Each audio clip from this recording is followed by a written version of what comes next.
السلام عليكم، كي راكم؟ ان شاء الله راكم غايه لاباس بيان، الصحه مليحه. انا الحمد لله. بعد ما صراحه كنت بزاف مريضه. الحمد لله راني ريحت. ميم لافاز مازال شويه ما تسرحتش، مي بون الحمد لله. مهم ريحت خير من اللي كنت. راني غيبت عليكم، ان شاء الله ما راحش نزيد نغيب. راح نزيد لكم بزاف بزاف بزاف بزاف وصفات ان شاء الله يا ربي ان شاء الله. المهم جبت لكم هذه الوصفه الرائعه بطريقه مختلفه، وتجي بزاف بنينه وبزاف سهله. تجي علامه، نصحكم تجربوها. انا درتها راحت في نهارها. كريمه بنينه، بسكوي خفيف وبزاف بنين. نبداو بسم الله الرحمن الرحيم. طريقه التحضير في سالادي.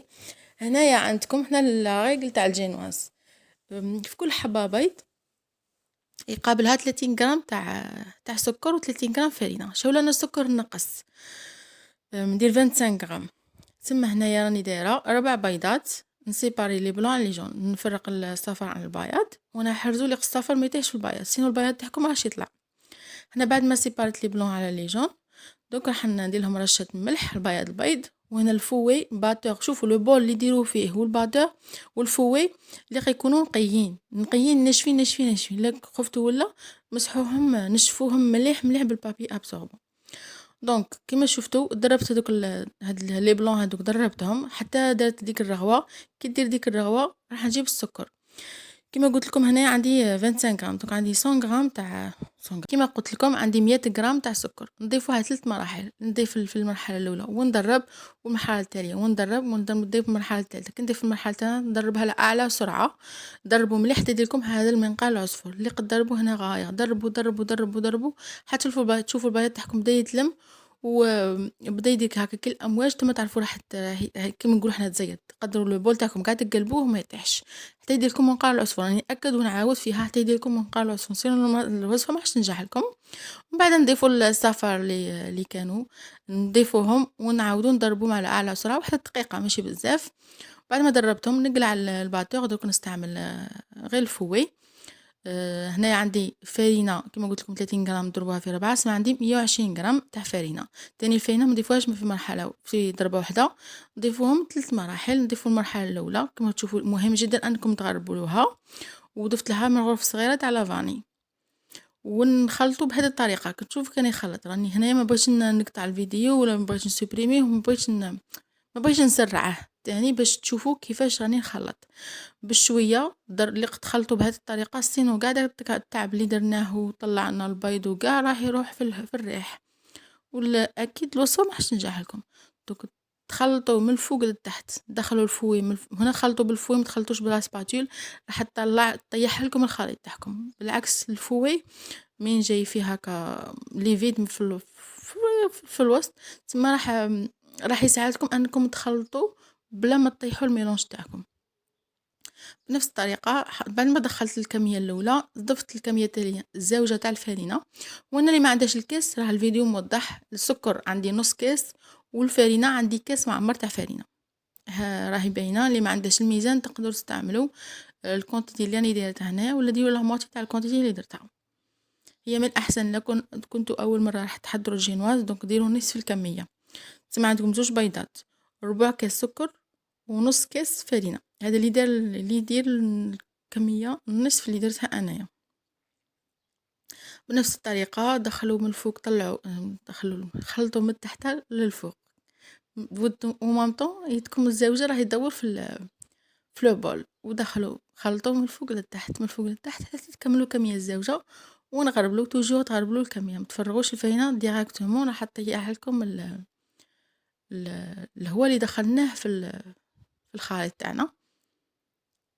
ونخلطه بنفس الطريقه كما راكم تشوفوا هنا قبل ما نبدا كاع قبل ما نحط الصوالحي ونبدا ندرب وكاع. الحاجه الاولى اللي درتها اني شعلت الفور تاعي على اعلى سرعه.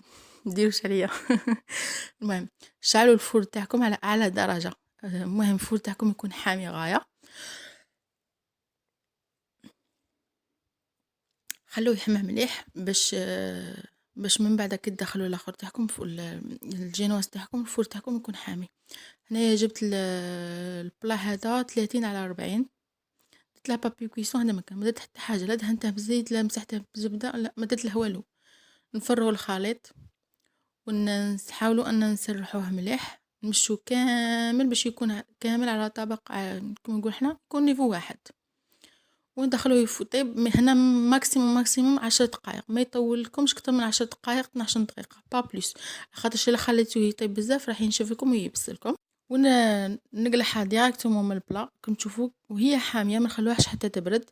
درت راني نحاول نقلع فيها، درت بورقه طهي فوقها وقلبتها وقلعت البابي كويسون هذاك اللي طافيه، وعاود رجعتها عاود قلبتها غير باش قلعتها، عاود قلبتها وروليتها وهي حاميه، ما تخلوهاش تبرد. رولوها وهي حاميه وغطوها سواء بطوشون تكون اوميد ولا ديروها في ساشي هكا باش ما يضربهاش الهواء ونروحو نحضروا الكريمات تاعنا. هنا عندي نص يوطرو حليب نحطها فوق النار حتى يوصل درجه الغليان، نجيبو ان بول نحطو فيه 50 غرام سكر اللي هو ربع كاس تاع سكر، ربع كاس تاع سكر. عبالكم هذا الفتلي المهم مايزين عندي 70 غرام وحبه بيض. انا عندي بيضه صغيره، حبه بيض صغيره، هي في هذه الوصفه نورمالمون نديرو زوج بيضات، تسمى ما كانش عندي البيض كانت عندي غير الحبه صغيره دونك درتها وزدت لها شويه حليب. هنا خلطوها مليح بالفويد، ضربوها غايه ضربوها مليح، و ميم طون الحليب تاعي راه فوق النار على نار قليله على نار متوسطه حتى يوصل درجه الغليان. دونك نجيب الحليب تاعي اللي يكون قريب باغي يغلي ماشي يغلي ونفرغه فوق الخليط هذا، وفي نفس الوقت راني نخلط اللي غتخلطوا باش البيض تاعكم ما يطيبش.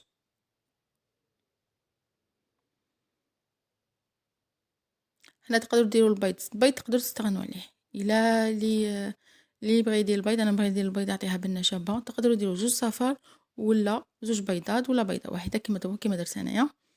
نفرغ الخليط ونحطها فوق النار ونبقى نحرك على نار تكون متوسطه ماشي عاليه، نبقى نحرك. انايا كنت كان عندي شعمل حاجه نديرها دونك كنت نخليه فوق النار ما كنتش نخلط، تسمى بخاطر بغا يحرق لي من تحت، ثم حرزو ما تخلوش اللي توقفوا معاه وتحركوا. نديرو مغرف هنا درت مارغرين تاع اوبلين ودرت مغرف صغيره لافاني. هنا بعد ما تشوفوا غير يغلي وخلوه على النار وخلطوا مليح خليه يغلي غير واحد ميم با دقيقه 30 سكوند وخلطوا غايه. وكما جبتو زيت مارغرين ولافاني ونخلطه مليح ونفرغه في بلا ولا باش يبرد لكم غابيد، ما انا كنت مستعجل عليه باش يبرد لي. نغطوه بالساشي كما شفتوا من الفوقه، ساشي لامس سطح الكريمه تاعنا. خلوا الكريمه تبرد درجه حراره الغرفه، ما تدخلوهاش في الفريجيدير. هنا جبت شونتيي، درت كاس شونتيي مع نص كاس ماء، ضربوهم مليح، ديروا غير نص كاس ما ديروش كاس الكريمه تاعنا الشونتيي اللي تكون ثقيله. هنا الكريم باتيسير بعد ما بردت كما قلت لكم تبرد بدرجه حراره الغرفه، ما تخلوش في الفريجيدير. دربتها مليح بالباتور، بعد ما دربتها غايه ولات لي ليس، نفرغ هذيك الكريمه الشونتي تاعنا اللي دربناها ونضربوا مع بعض الكريمتين اونصومبل، ضربهم في رحبه، ضربهم غايه حتى تولي كريمه تطلع غايه وتولي كريمه متجانسه وتجي بزاف شابه. هنا بعد ما دربتها كما تشوفوا والرولي البسكوي رولي نجيبوه نخلو الكريمه على جهه. نجيب بسكوي رولي تبغوا تمسحوه بالكونفيتور كما انا مسحته بالكونفيتور تاع المشماش، زدت له شويه اسمه شويه كولي دو فريز تاع الكولي دو فريز تاع المهم هنا تبغوا كما تبغي ديروا له كونفيتور كولي دو فريز، ما ديروا له والو، ديروا شوكولا كيما تبغوا هنايا. بعد قطعته روليته وقطعته غوندال يكونوا بنفس الحجم متساوي. هنا نجيب ان بول ندير فيه بابي سيلوفان ونستف لي فريز بهذه الطريقه. هنا مسحتها بلا جولي، مسحت كاع لو بول هكا باش الفراوله ما تاكسدش بالهواء من بعد كي نقلبها ولا مي تقعد في الفريجيدير. دونك نستف كاع لي فريز بهذه الطريقه. هنايا تقدروا تستغنوا على لي فريز، هنا ما تقدروش اوبليجي ديروها، مي كي ديروها راح يعطيها شكل شباب وثاني راح يزيدها في البنه. هنا بعد ما قطعت كامل الفراوله تاعي واستفتها كامل في البول، نجيبو الكريمه نحط كميه قليله تاع الكريمه تاعنا، نحاول اني نمشي كامل الكريمه على كامل لي فريز. انا بعد ما مشيتها نجيب الرولي اللي قلت لكم كنت قطعته دوائر يكون متساويين، استفهم هكا. هنا من الاحسن حطوا الكريمه، الا كان عندكم الفراوله حطوا لي فريز يكونوا مقطعين، راح تجي معمره بلي فريز وراح تجي بزاف شابه، يكون فيها لي فريز غاي. انا بغيت يكون فيها لي فريز بزاف شولا النهار اللي درتها ما كانتش الكميه تاع كبيره تاع لي فريز. بين كل طبقة حطوا كريمة، بسكوي، كريمة، الفراولة اللي كانت عندكم. هنا كان عندي كولي دو فريز، درت غير شوية، وعاودوا كيما هكا تكملوا كامل الكريمة والبسكوي تاعنا حتى نعمرو كامل لو بول تاعنا.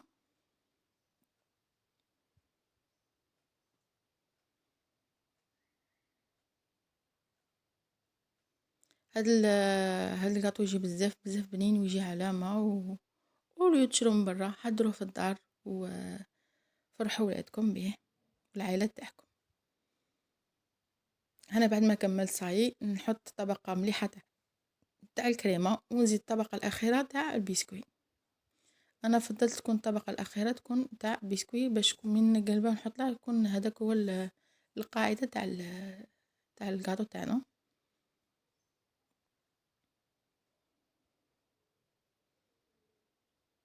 نتوما تقدروا لما بغيتوش ديروا بهذه الطريقه تقدروا تستغنوا على هذا التعب كاع كما نقولوا حنا. انا نبغي نتعب دونك تقدروا بسكويت الوليد تاعكم تشربوه مليح، ديروا له كونفيتور، ديروا له كريم وقطعوا له لي فريز، رولوه ورشوا له سكر كلاصي وقدموه يجي تاني بزاف شويه. دونك انا خليتها ليله كامله، غطيتها مليح بالسيلوفان وخليتها ليله كامله في الثلاجه، خليتها باتت تبات وهي شحال ما تقعد تبات تقعد خلوها نهار ولا يومين راح البنة تاعها تزيد اكتر واكتر. دوك انا بعد ما قلبتها قلحت البول نقلع السلوفان ونقدموها ونقطعوها تجي بزاف بزاف بزاف رائعه. وان شاء الله بزاف وصفات راهم جايين بالفراوله راه وقتها. انا نبغي بزاف لي فريز ونبغي نحضر به وصفات تكون متنوعه. انا زينتها بحبات كانوا متبقيين لي تاع لي فريز زينت بيها ورشت لها شويه بيستاش من الفوقه وقدموها دي بزاف رائعه. ننصحكم تجربوها بزاف بزاف بنينه تجي علامه.